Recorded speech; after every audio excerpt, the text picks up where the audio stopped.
Halo Sobat Sehat semua, Assalamualaikum warahmatullahi wabarakatuh. Salam jumpa kembali dengan saya Sugito di channel Berbagi Sehat, channel edukasi dan motivasi seputar asam lambung, kit anxiety psikosomatis. Berdasarkan pengalaman saya sebagai orang yang pernah mengalami penderitaan asam lambung, kit anxiety psikosomatis. Harapan saya khususnya kepada teman-teman yang masih dalam penderitaan asam lambung, kit anxiety psikosomatis, setelah menonton video ini akan dapat tersugesti dan termotivasi untuk dapat cepat sembuh. Saya bisa sembuh, insya Allah teman-teman pasti juga bisa sembuh. Badai pasti berlalu. Baiklah teman-teman, pada kesempatan kali ini saya akan berbagi seputar asam lambung, kit anxiety psikosomatis dengan topik sensasi sakit kepala karena asam lambung, kit anxiety psikosomatis. Baiklah teman-teman ya, sebelum saya lanjutkan, tolong yang belum subscribe channel ini, klik subscribe dan loncengnya supaya teman-teman tidak ketinggalan konten video-video berikutnya. Dan jika suka, klik like, lalu bagikan ke sosial media teman-teman, semoga bermanfaat buat kita semua. Baik, kita lanjutkan. Jadi topik kita kali ini adalah sensasi seputar kepala ya. Jadi sensasi sakit kepala karena asam lambung, kit anxiety psikosomatis. Teman-teman semua perlu kita sadari bahwa penderitaan asam lambung, kit anxiety psikosomatis yang disebabkan oleh multifaktor ya, baik itu faktor fisik maupun faktor psikis, dengan sensasi yang sangat beragam ya, mulai dari ujung rambut sampai dengan ujung kaki, penuh dengan rasa-rasa yang tidak nyaman. Memang semuanya itu perlu kita tangani dengan bijak agar penderitaan asam lambung, kit anxiety psikosomatis akan cepat membaik. Baik ya, jadi pada session kali ini saya fokus membahas tentang seputar sakit kepala ya, karena ini memang cukup mengganggu ya, cukup mengganggu dan bahkan cukup lama juga ya. Waktu saya mengalami penderitaan asam lambung, kit anxiety psikosomatis itu yang mulai kepala berat ya, pusing-pusing, kemudian keliengan ya, seperti migrain ya, seperti vertigo. Nah itu semuanya berdampak di kepala ya. Nah itu belum lagi yang termasuk rambut juga mudah rontok, telinga berdenging ya, kemudian mata buram, kemudian hidung sering mampet ya.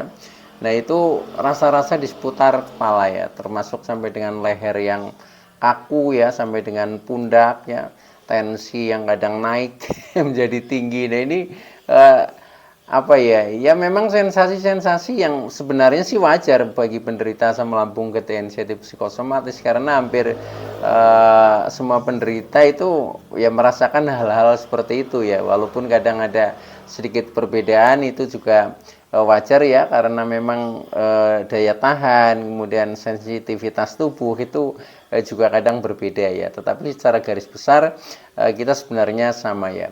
Nah, pada session kali ini saya fokus tentang sakit kepala teman-teman ya. Nah, sakit kepala ya, ini sebenarnya ada dua hal ya, sakit kepala biasa dan sakit kepala yang disebabkan karena asam lambung, kit anxiety psikosomatis. Nah, sakit kepala biasa ya, itu contohnya ketika teman-teman ya, atau saya juga pernah mengalami itu. Sebelum kita terkena asam lambung, kit anxiety psikosomatis, nah itu pun kita kan sudah sebenarnya sudah sering lah kadang merasa sakit kepala itu ya, yang pusing-pusing, yang kepala berat ya, termasuk yang keliengan ya, kepala senut-senut ya, kepala sakit sebelah ya, kepala seperti muter-muter ya, seperti vertigo. Nah itu sebenarnya juga orang yang tidak terkena asam lambung pun, nah itu juga merasakan seperti itu ya, cuma mungkin intensitasnya tidak terlalu sering ya, mungkin agak jarang. Nah tetapi ketika orang yang terkena asam lambung, kit anxiety psikosomatis ini sepertinya kayak langganan ya jadi jarang tubuh ini merasa nyaman ya. Nah itu seringnya ada sensasi, nah terutama di kepala ini juga cukup dahsyat juga dan cukup mengganggu ya ketika kita mau aktivitas, ketika kepala kita merasa berat juga nggak nyaman ya. Ketika kita sedang mungkin bepergian merasa pusing-pusing juga menjadi tambah takut ya, tambah takut jangan-jangan nanti jatuh, jangan-jangan nanti pingsan. Nah itu, jadi akhirnya menimbulkan beberapa kecemasannya. Tetapi yang perlu kita sadari bahwa yang pertama ya, ini kita harus bisa membedakan sakit kepala biasa dan sakit kepala karena asam lambung ketidaksensitif psikosomatisnya. Nah, ketika setelah kita merasakan sensasi sakit kepala ya, entah itu kepala berat, entah itu keliengan, entah itu kepala senut-senut, entah itu kepala sakit sebelah ya, entah itu sakit kepala yang seperti muter-muter ya, kadang ada apa ya, yang untuk duduk saja rasanya pusing banget ya itu. Nah itu semuanya adalah saya golongkan sebagai sakit kepala ya. Nah ketika teman-teman ya atau saya merasakan sakit kepala, biasanya kan kita minum obat ya. Dulu ketika saya sebelum terkena asam lambung ketidaksensitif psikosomatis, bahkan ya ketika merasa sakit kepala saya cukup makan obat beli di warung ya di warung atau di apotek itu aja sudah sembuh ya. Nah kalau memang kita sudah makan obat itu kemudian sembuh, nah itu artinya sakit kepala biasa teman-teman ya. Tetapi ketika kita sudah mencoba minum obat, nah kemudian kok masih bandel ya, atau hilang cuma sebentar tapi kemudian timbul lagi, nah itu bisa diindikasikan bahwa itu sakit kepala karena asam lambung ketidaksensitif psikosomatis. Nah itu teman-teman. Nah sedangkan dari sakit kepala yang disebabkan oleh asam lambung ketidaksensitif psikosomatis, nah itu pun masih terbagi lagi ya. Jadi ini disebabkan karena sensasi fisik ya, atau tubuh ya, atau yang real lah ya, atau mungkin sensasi yang bersifat psikis ya. Nah kalau yang bersifat fisik ya, ini contohnya biasanya kita hanya ketika kita kurang makan, kita kurang minum, ya intinya kurang nutrisi lah ya.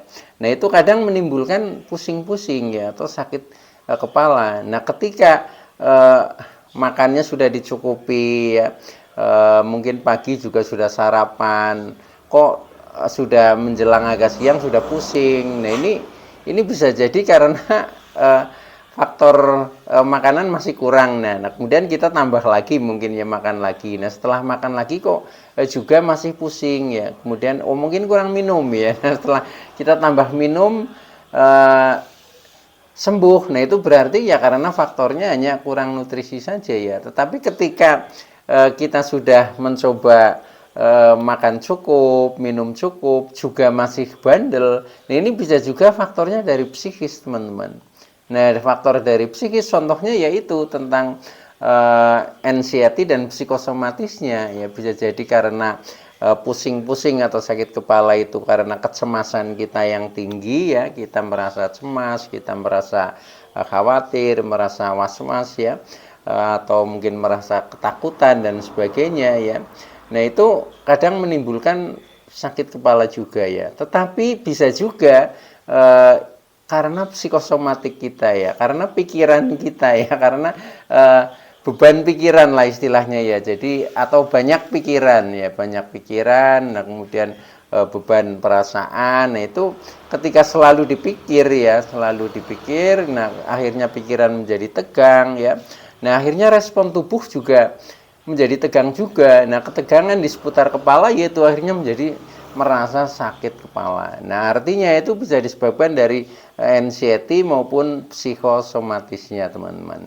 Nah maka dari itu ya kita harus memang kita pahami ya, kita pahami sehingga akhirnya nanti kita bisa mendapatkan solusi yang mudah lah. Yang penting pada akhirnya kita menjadi sembuh, kan seperti itu. Nah baik teman-teman ya, jadi ketika kita merasakan sakit kepala ya, yang terpenting ya ini terutama yang sakit kepala disebabkan karena asam lambung ketidaksensitif psikosomatis ya. Kalau sakit kepala biasa kan dengan tanda tadilah ketika kita sudah minum obat ya, entah itu obat dari dokter, nah itu mungkin obat dari kita beli di apotek atau di tempat lain, itu ciri-cirinya ya sembuh itu seperti itu. Tetapi kalau belum, itu bisa dipastikan ya, itu ya karena memang asam lambung ketensiatif psikosomatis. Nah, ketika sakit kepala itu memang disebabkan oleh asam lambung ketensiatif psikosomatis, ini memang ada langkah-langkah yang menurut saya ya harus kita cermati ya. Ini penting supaya kita bisa mengatasi sendiri ya, terutama bagi teman-teman yang memang masih sering merasakan sensasi itu ya. Nah, kalau kita nggak bisa istilahnya mensiasati sendiri, nah akhirnya kan kita menjadi repot ya. Nah, maka dari itu solusinya ya, yang pertama ya kita memang harus tenangkan pikiran ya. Tenangkan pikiran, harus punya istilahnya mindset yang positif saja ya, jangan menambah kecemasan ya. Jadi ya katakanlah sakit kepala ini anggap saja hal yang biasa ya. Jadi di pikiran kita ini jangan menambah beban pikiran ya. Jadi misalkan kita merasakan sakit masih kepala berat contohnya ya, nah itu ya sudah, kita afirmasikan kata-kata yang positif supaya pikiran kita menjadi tenang ya. Contohnya misalkan ya tetap alhamdulillah saya bersyukur walaupun kepala terasa pusing atau mungkin kepala terasa berat, tapi tidak apa-apa ya, ini sensasi hanya numpang lewat ya. Faktanya saya baik-baik saja, faktanya saya sehat walafiat ya.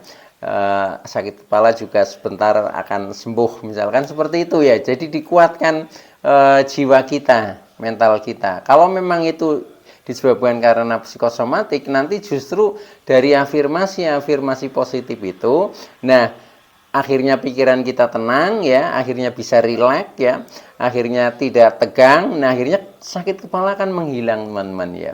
Nah itu solusinya seperti itu. Jadi kita tenangkan pikiran dengan afirmasi positif ya.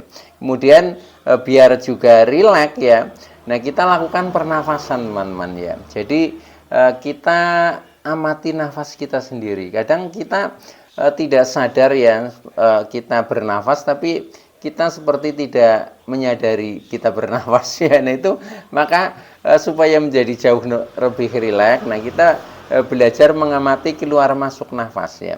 Nah dengan cara yaitu kita lakukan saja pernafasan ya.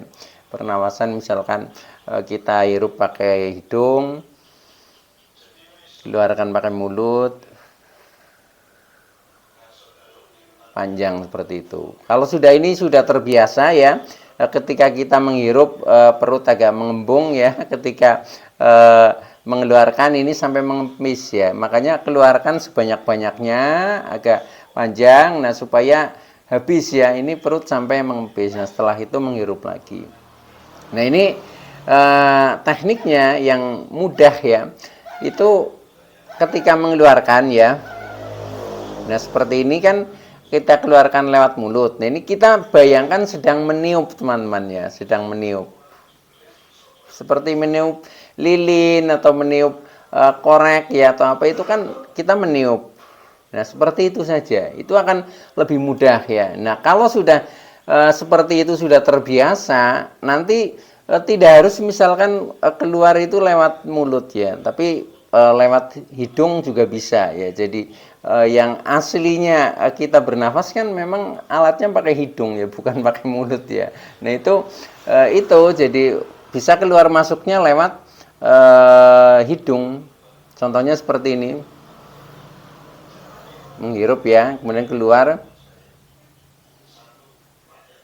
masih, tapi kita bisa merasakan itu keluar masuk ya. Nah itu ini sangat cocok kita lakukan di mana saja ya. Misalkan kita sedang bepergian, kemudian kita duduk di situ banyak orang, nah itu kita sadari kita sedang mengamati nafas. Nah ini namanya meditasi dengan mengamati nafas teman-teman ya. Dengan seperti itu nanti kita menjadi menjadi lebih tenang ya. Itu karena apa yang ada di dalam tubuh kita ini kita menyadari ya. Bahkan kalau kita sudah rajin meditasi, kita sampai bisa tidak hanya mengamati, merasakan keluar masuknya nafas ya, detak jantung saja kita bisa seperti mendengarnya teman-teman. Nah itu ya, maka dari itu ya ini memang perlu latihan. Maka latih saja supaya pikiran kita menjadi tenang ya, menjadi rileks. Nah akhirnya tidak terjadi ketegangan pada otak kita, kepada saraf-saraf kita. Akhirnya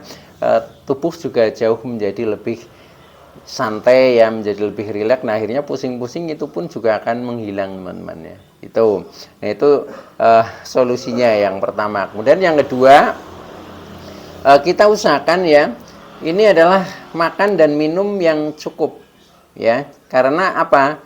Walaupun ini penyebabnya juga bisa jadi dari asam lambung ketensiatif psikosomatis, nah itu juga berlaku juga ketika kita makannya mungkin terlambat ya, artinya kurang nutrisi, minumnya juga kurang, akhirnya terjadi dehidrasi ya, kurang minum, itu pun pusing ya. Itu. Nah, itu sudah secara nutrisi kita kurang ya, secara anxiety psikosomatis juga kita terkena juga. Nah maka dari itu ya memang makan minum harus cukupi saja. Makanya saya selalu menyarankan buat teman-teman ya yang masih ada sensasi-sensasi, bahkan tidak hanya sensasi di seputar kepala ya, contohnya sakit kepala maupun sensasi yang lain, itu usahakan ya makan minum itu harus selalu konsisten, artinya ditepati waktu-waktunya, jangan terlambat. Kemudian minum ya ini justru malah paling penting ya. Seperti saya ketika keluar rumah ya, bepergian lah istilahnya, itu selalu saya bawa bekal minum. Ya kalau misalkan lupa nggak bawa ya mampir di ini ya, toko beli itu apa, minum lah. Contohnya air mineral itu seperti itu harus selalu, karena kalau ketika kita kecemasan datang, kemudian kita tidak ada apa ya penghapusnya ya. Nah minum ini bisa menghapuskan ya. Jadi dengan kita minum yaitu rasanya menjadi tenang ya, kemudian mungkin sirkulasi oksigen ya, sirkulasi darah juga jauh menjadi lancar. Nah akhirnya yang tadinya pusing-pusing sakit kepala ini juga akan berkurang atau mungkin malah jadi sembuh ya, seperti itu. Maka dari itu untuk makan minum ini harus cukup ya.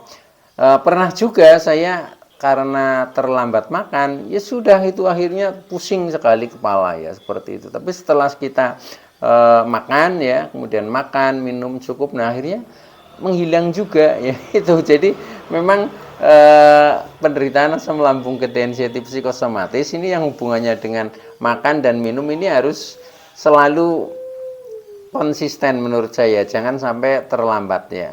Maka dari itu penting misalkan kita ngemil ya, ngemil itu kan makanan-makanan ringan, makanan tambahan itu supaya memang tidak terjadi sampai dengan kekurangan nutrisi. Nah akhirnya kita lambung juga selalu terisi ya, sehingga reaksinya ya menjadi normal-normal saja. Nah itu, maka dari itu ya lakukan saja ya, makan minum, bila perlu ngemil yang cukup itu.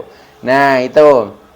Nah kemudian selain itu sakit kepala ya, atau mungkin pusing-pusing ini juga kadang dipicu karena kita kecapean teman-teman ya, kecapean dengan aktivitas yang tinggi lah ya. Misalkan kita terlalu sibuk ya, apalagi kita mungkin dengan kerja keras ya, mungkin kerja berat. Nah itu kadang juga memicu kita menjadi mudah sakit kepala. Nah maka dari itu untuk mengimbangi hal itu, nah kita perlu istirahat yang cukup ya. Contohnya tidur ya. Tidur itu juga harus cukup ya, katakanlah sehari ya 7 atau 8 jam, nah itu bagus sekali itu.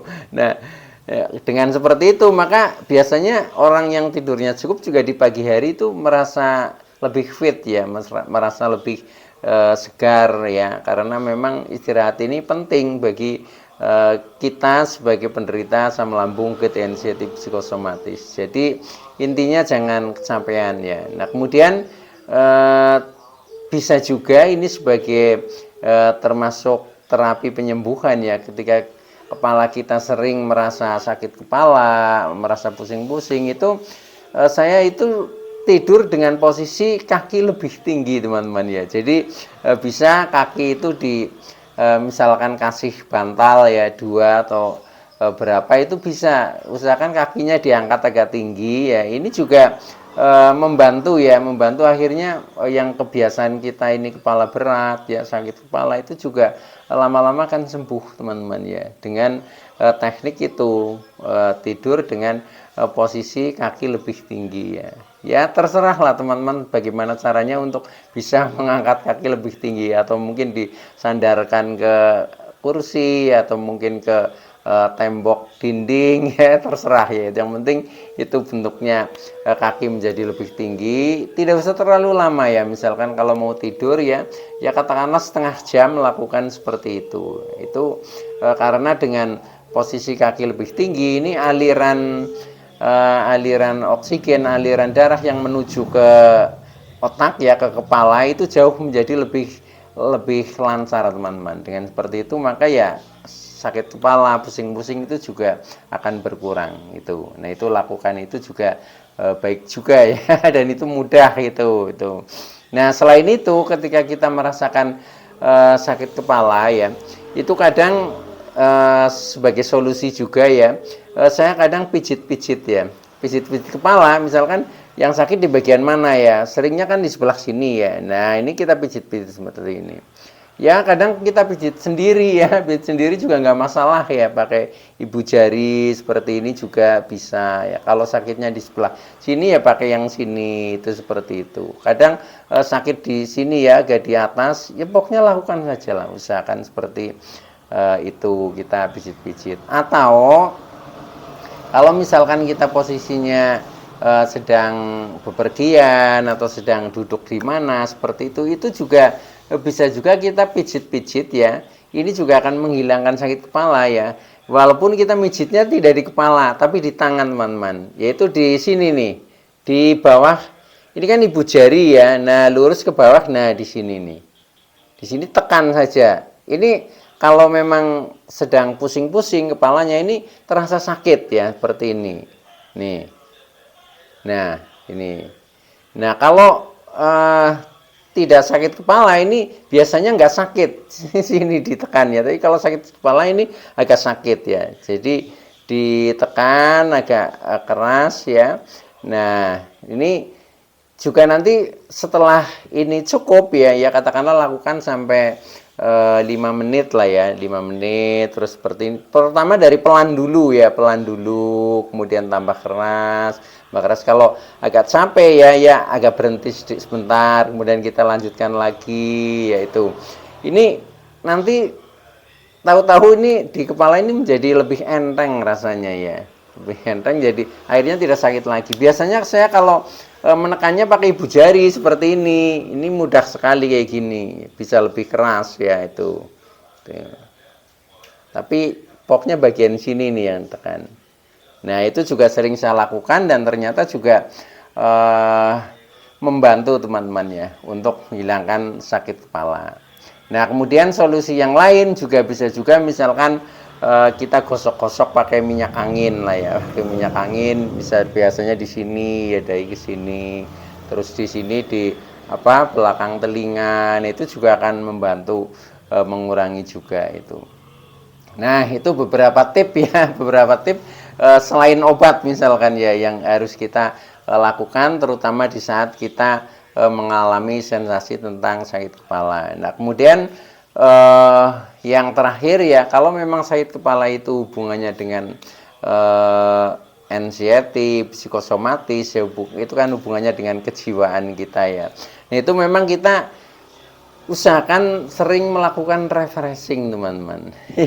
Jadi refreshing itu ya kegiatan yang menyenangkan lah, kegiatan yang menyenangkan, tapi betul-betul kita memang merasa senang di situ. Nah, indikasi kita bisa merasa senang yaitu kita bisa tersenyum, kita bisa tertawa ya. Nah, itu berarti menyenangkan ya. Nah, kalau itu sering dilakukan itu akhirnya pertama akan melupakan penderitaan ya, melupakan sensasi-sensasi yang kadang muncul. Kemudian yang kedua membuat kita jauh menjadi lebih rileks ya. Akhirnya ketegangan-ketegangan pikiran juga ini menjadi turun, akhirnya kepala jauh menjadi lebih nyaman. Itu ya yang bisa saya sampaikan, mudah-mudahan bisa membantu teman-teman yang masih merasakan sensasi seputar sakit kepala. Baik, itu dulu yang bisa saya sampaikan, kurang lebihnya mohon maaf ya. Terima kasih atas like, subscribe, serta komennya. Saya Sugito dari channel Berbagi Sehat. Saya bisa sembuh, insya Allah teman-teman pasti juga bisa sembuh. Badai pasti berlalu. Oke, terima kasih. Wassalamualaikum warahmatullahi wabarakatuh.